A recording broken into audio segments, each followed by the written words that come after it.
Well, I was born in Taiwan, so I'm an immigrant. Came here when I was 6 years old. We first left Taiwan because my dad went to school in the States, and I lived in a little 300 square foot res dorm room for 2 years when he did his studies. And then came out here with literally no money, a Volkswagen Bug, and a country that wanted immigrants. So that's how we settled here in Vancouver. And literally, my parents are very educated, middle class, but had to do every kind of like terrible job here just to get going. And myself and my brother grew up in Vancouver here, kind of latchkey kids. We were free to roam. Our parents always worked multiple jobs. We took care of ourselves since we were little. So very independent, grew up mostly like riding my bike everywhere, playing outside, fishing a lot. Really wasn't very good at school, even though my parents were really big on school. I was like a C plus student. I barely got into university. Like back then at UBC, a 2.5 GPA got you anywhere. And I went to UBC and I failed out of first year. Then I went to Langara. I almost failed out of Langara. And then I had a turning point where I actually started to try really hard in my hopes of going into business. And I ended up getting like 10 A's in a row at Lyra in 2 semesters, and then applied to SFU and UBC. UBC wouldn't take me back because they're like, well, you have to go back into sciences where you failed out of. And SFU says, we don't like UBC failures, but we'll take a chance on you. And so SFU saved me. I went there in the first semester, did really well. I then got my first co-op job in business at Capital and Suspension Bridge. I met my wife there of 21 years, Eve, who was doing her teaching degree ended up doing her teaching degree at SFU. But so SFU has been so important to me, and I'm so thankful. So after that, I got one job out of school, out of SFU. My first job out of school was at a cardboard box manufacturer, great little box company. And I worked there for 6 years. And that's the only experience I had before starting my business. And that almost didn't happen because 3 months after I started my job at Great Little Box Company, I actually kind of quit, but then they put me on a leave of absence, I guess, to be a professional fishing guide for salmon up for an entire summer after I just started. But then I came back after that, got it out of my system, and I worked my way up to reporting to the owner, became vice president of sales and marketing. I bought companies for him. I opened up new divisions. I expanded to the US, and I tripled sales while I was there and learned all about running a small business. So that was sort of my really great experience after co-op to do that before starting my business. I got married to Eve from my SFU first love there in the year 2000. Been married ever since, have 3 children. And I left Great Little Box Company in 2001 in the fall to start Vega. If I didn't have enough motivation already, within the first few months of starting our business, we got pregnant with our first child, which was like major pressure on, built the business with just my life savings, all the credit cards, put a line of credit on my house, which wasn't a lot at that time, and literally even sold my truck to keep the lights on and actually be able to stay in business, and literally worked at it and grew organically without any outside investment until 2011. Until then, I decided I wanted to sell the business, brought in a financial partner to help me with that whole process, and 4 years later, we sold the business in 2015. And I took the summer off, and then I started Lyra, which invests in early stage consumer brands, in September 2015. So that's kind of what I've been doing this last 5 years. Yeah, so I think what I'm most attracted to are founders, founder entrepreneurs. And they're so inspiring because it is so hard to create something from nothing. It's really, really hard. And I just love how every successful founder has this amazing growth mindset, this entrepreneurial mindset, passion, and just crazy determination and dedication. And these things are universal across all companies. I don't care what field you come from or what industry you're in.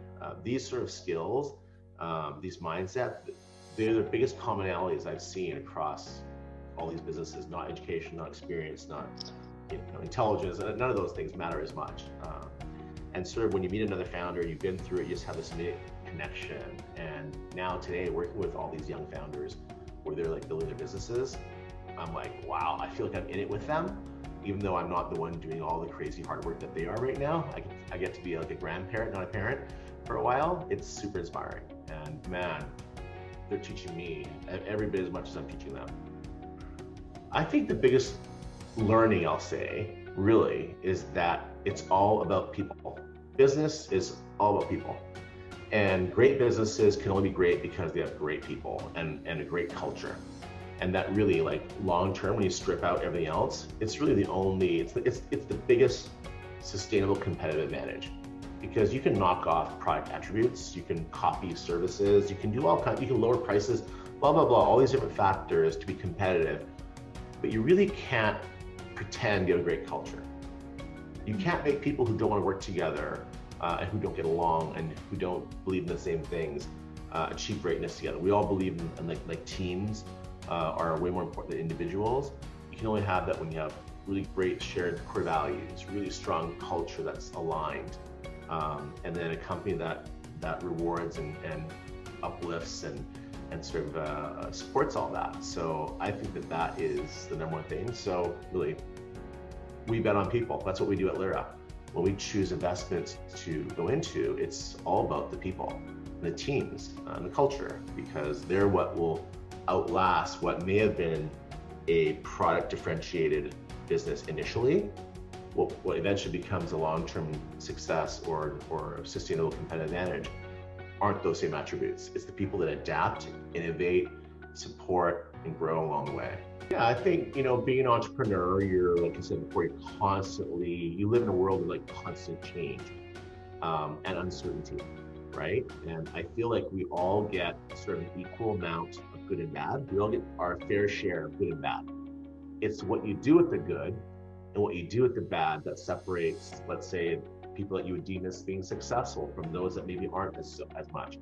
It's taking advantage of those opportunities, right? It's like if we all played poker long enough, we'd have all the same number of amazing hands, all the same number of really crappy hands, and the same number of okay ones.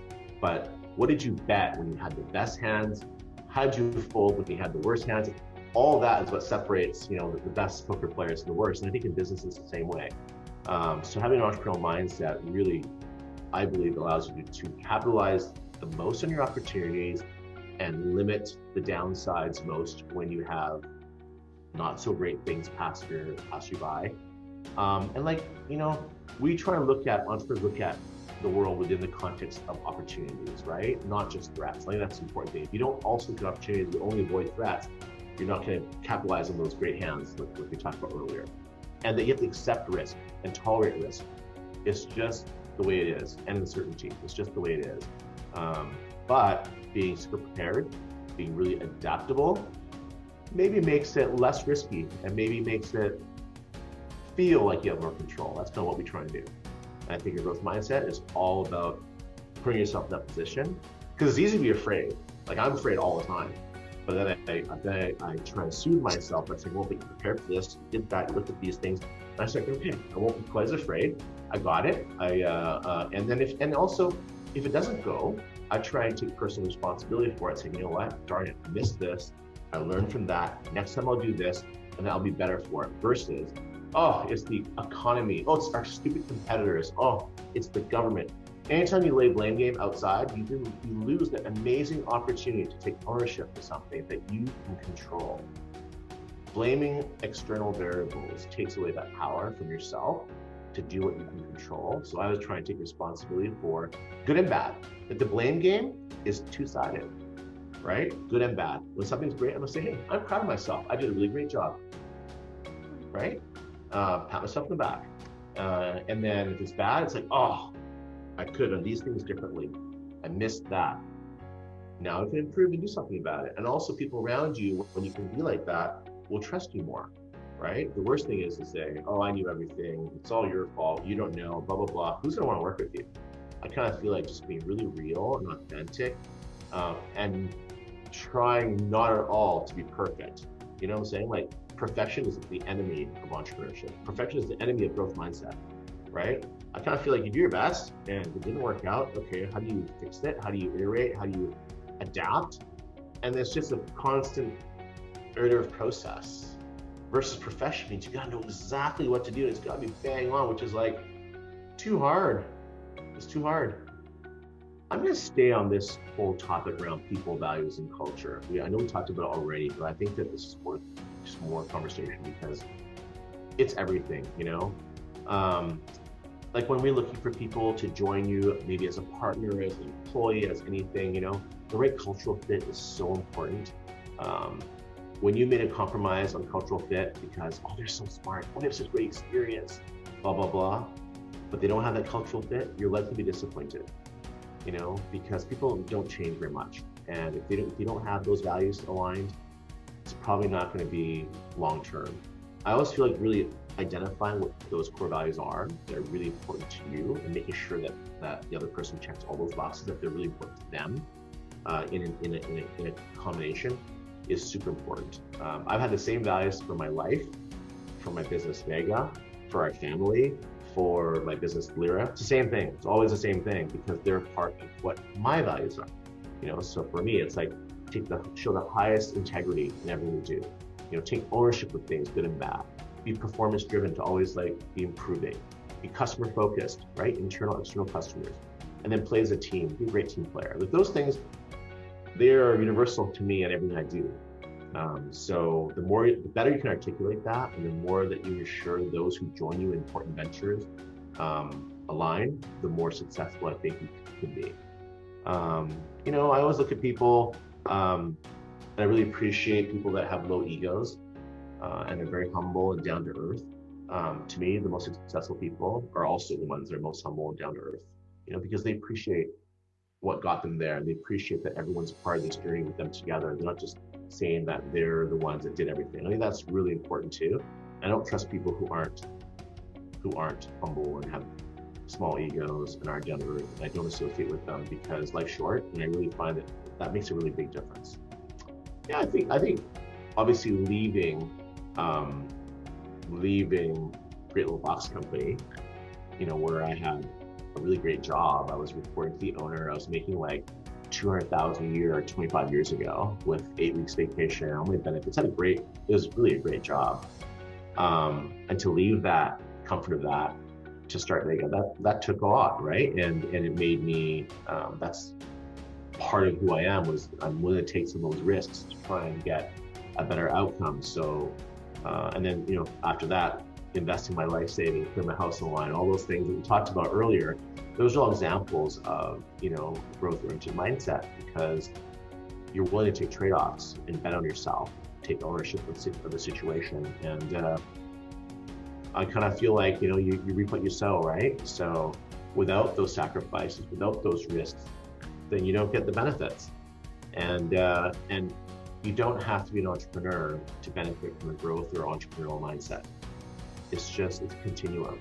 For some people, it might be taking the risk to apply for a different job within the same organization that's higher responsibility.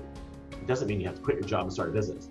There's definitely a continuum of different opportunities, whatever that is for you, applying those, you know, taking the calculated risks, preparing yourself, you know, to make it as little risk as possible and give you the most feeling of control as possible. I think it's key. And the more we live that way through our lives, I think the happier we can be, because we can feel like we take more ownership over the outcomes. I think the worst thing is when we feel we're a victim because the world did it to us or someone else did it to us. That's very unmotivating and uninspiring, and we feel like we have no control. I much prefer the view that we control our outcomes, good and bad. We're responsible for our destiny and our results. That we celebrate our wins, we suffer our losses, and it's under our control. That, I think, is the foundation of an entrepreneurial growth mindset. And the more we can get to that place, I think the happier and more fulfilled we'll be, because I'm not just talking about money. Money is just but one of many variables that contribute to happiness, but the feeling of control over your outcomes, that sense of accomplishment, the feelings of overcoming difficulty, managing those risks, being meaningful, you know, doing something meaningful for others, Those are all things that are part of it. Having control over time. These are all gifts that an entrepreneurial mindset, I think, can give us. So the sooner we embrace it, the better. I think to succeed in life, you gotta be a lifelong learner, right? You need to keep learning your whole life. It's critical that you invest in yourself. So let's say if you're like a doctor, lawyer, accountant, your association forces you to do Pro D, right? You have to do this many hours per year. You're forced to stay current on top of things. But if you're in business, no one forces you to do any of these things. So you have to take responsibility for that yourself. For me, one of my favorite areas, and I encourage everyone to look at, is peer mentorship. So I've been a big fan of that and been doing it for over 20 years. So originally I was in a group called TEC, Executive Committee, which is a worldwide organization for CEOs that just really provide a forum for one another to share, and as well as subject matter experts to teach us how to improve our skills. And then most recently, for the past 10 years, I've been a member of YPL, Young Presidents Organization, which is sort of very a whole person approach, both business and personal, which has been fantastic. As iron sharpens iron, one person sharpens another. You've heard that saying. I think it's very important to have good peers that help you improve yourself, and you do the same to them, and it's a very great experience.